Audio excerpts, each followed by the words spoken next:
નમસ્કાર દોસ્તો, આજની વાત છે એ શાસ્ત્રની જે ફક્ત યુદ્ધના મેદાનમાં જ નહીં પણ આપણા હૃદયના યુદ્ધમાં પણ માર્ગદર્શન આપે છે. હા, હું વાત કરી રહી છું ભગવદ્ ગીતાની. એક એવી 700 શ્લોકોની દિવ્ય સંવાદ જે શ્રી કૃષ્ણ ભગવાન અજ્ઞાનના અંધકારમાં ફસાયેલા અર્જુનને કહ્યા, અને આજે પણ એ જ પ્રકાશ આપણા જીવનને સુખ, શાંતિ અને સંતુલન આપવાનો શક્તિશાળી સ્ત્રોત છે. આજે આપણે વાત કરીશું ભગવદ્ ગીતાના 50 એવા ઉપદેશોની જે તમારા સંબંધો વિશેનો દૃષ્ટિકોણ સંપૂર્ણ રીતે બદલાવી શકે છે. તો ચાલો શરૂ કરીએ. શ્રી કૃષ્ણ કહે છે, જેને આસક્તિ નથી તે જ સાચું, શુદ્ધ અને દૈવી પ્રેમ કરી શકે.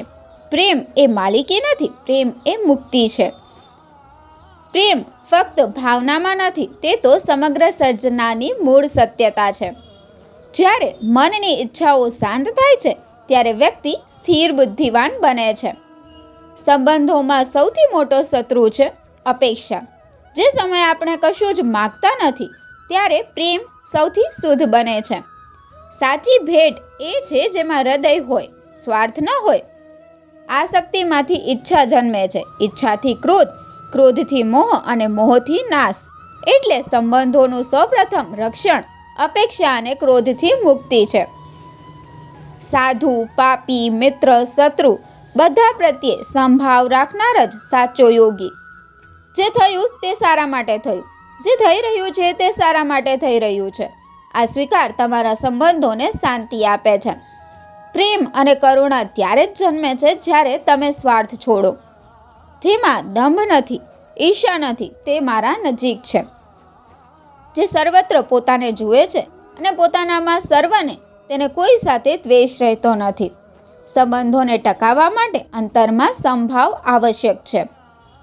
સાચો પ્રેમ ફક્ત આપે છે, માંગતો નથી. જે સર્વ પ્રાણીઓમાં આત્માને જુએ છે તે દ્વેષ કરતો નથી. પ્રેમ હોય તો પણ બંધન રાખો. વ્યક્તિ નથી ટકતી, પ્રેમ ટકે છે. પ્રેમને પકડી રાખો, લોકોને નહીં. આવા શબ્દો જીવનની ઊંડાઈ બતાવે છે.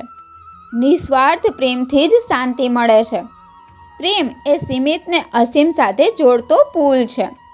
જે મન નિઃશબ્દ છે, નિઃઈચ્છા છે, એમાં સાચો પ્રેમ ખીલે છે. જ્યારે તમે દરેકમાં પરમાત્મા જુઓ છો ત્યારે બધા સાથે પ્રેમ થઈ જાય છે. મન સ્થિર હશે તો જ પ્રેમની ઊંડાઈ અનુભવાય છે. સાચો પ્રેમ એટલે સ્વીકાર, નિયંત્રણ નહીં. માનવી પોતાની માન્યતાઓથી બને છે. જો તમે કોઈને સારા માનો છો તો સંબંધ સારો બનશે. નિસ્વાર્થ સેવા હંમેશા ફળ આપે છે. 3 દ્વારા નાશ તરફ લઈ જાય છે: કામ, ક્રોધ અને લોભ. પ્રેમભરી ભેટ, પાન, ફૂલ, ફળ, પાણી પણ ભગવાન સ્વીકારી લે છે.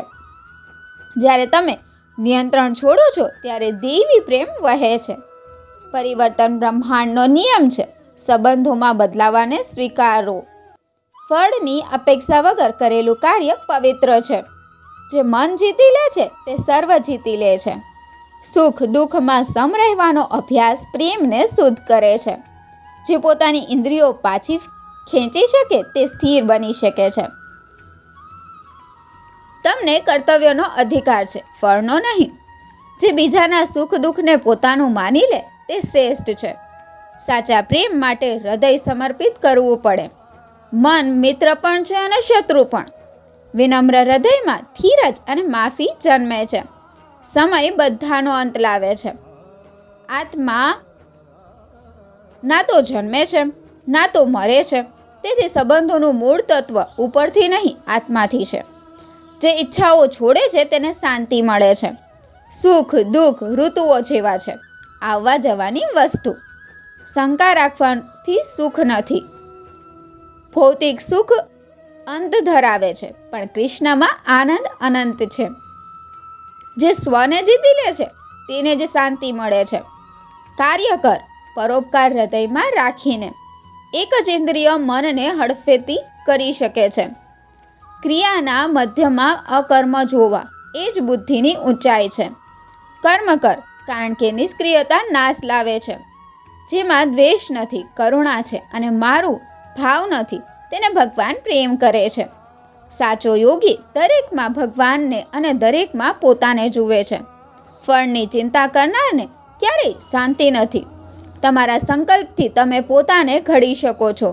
મિત્રો, આ 50 ઉપદેશ ફક્ત શ્લોક નથી, આ છે જીવન જીવવાનો માર્ગ. એક એવું તત્વજ્ઞાન જે કહે છે સંબંધો એ આપણે શું મેળવીએ છીએ તેનાથી નહીં, પણ આપણે કેટલું આપી શકીએ તેનાથી સુંદર બને છે. આગળથી જ્યારે કોઈ સાથે વાત કરો, સંબંધ બનાવો, પ્રેમ કરો, તો તેની પાછળ આશા રાખશો નહીં, ફક્ત હૃદય રાખજો. કારણ કે શ્રી કૃષ્ણ કહે છે, સાચો પ્રેમ એ છે જે બંધન નથી બનાવતો, મુક્તિ આપે છે.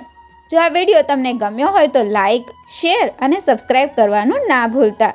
કમેન્ટમાં લખજો આ 50માં તમને કયો ઉપદેશ જીવનમાં સૌથી ઉપયોગી લાગ્યો. જય શ્રી કૃષ્ણ. ધન્યવાદ.